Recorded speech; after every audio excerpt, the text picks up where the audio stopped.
Well, last time we showed you all the progress on the exterior of my Jimmy Nash home, and now we're on the inside with Jimmy Nash.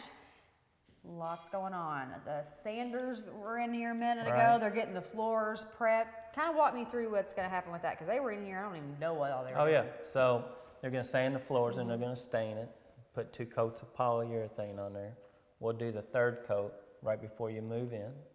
So here in the next week, what's going to happen is basically we're going to sand the floors, finish our trim punch, that kind of items on the inside, and then we'll do our paint walkthrough. Okay. And at that point, everybody will be kind of out of the house except for the painter for 3 weeks. And when they come in, they're going to cover up everything, because we're going to have our light fixtures there in the garage, so they get put in. All of our plumbing fixtures are put in, cabinets, countertops. All those items are going to be put in. They're going to be covered up. And then they're going to spray the paint on all the trim, and then they're going to paint all the walls, and we'll have another walkthrough. And I know my husband just still can't get his mind wrapped around the fact that you do all the painting after everything's brought in, and he still thinks that it should be before.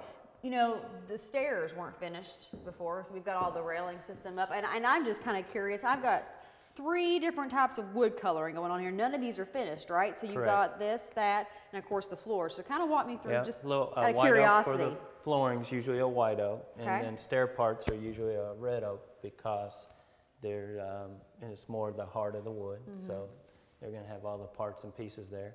Once they stain, they match up really well. And this is painted. Yeah, this is a poplar and this little pine there. So. I know, and miraculously, I mean, I don't know how I didn't see it. I know how I see it. Oh, the time change, that's what it is. But in the kitchen, that big column that's in the kitchen has been trimmed out, and it just looks fantastic. I can't wait to see how the color and all that's going to work out. Exactly. It'll be painted to look like a piece of trim, the whole column. So. I know. And then when will the fireplace get stoned? That would probably happen before or after painting. Okay, so not set in stone yet? Yeah, it's just a small little detail, and the project we have up the street has a lot of stone on it, so when they come to do that project, they'll come up the street here. And real quick, I know there's another little tiny piece of trim that goes over here to cover that gap and everything. Do they do that after the floors have been stained? They do.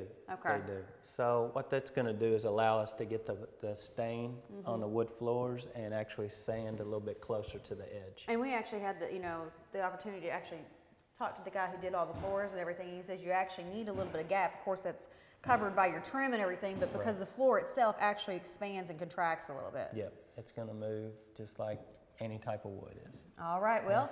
If people want to build their Jimmy Nash home, how can they do that? Just come out to Patch and Wilkes. We're open daily, 12 to 5, or visit jimmynashhomes.com. All right.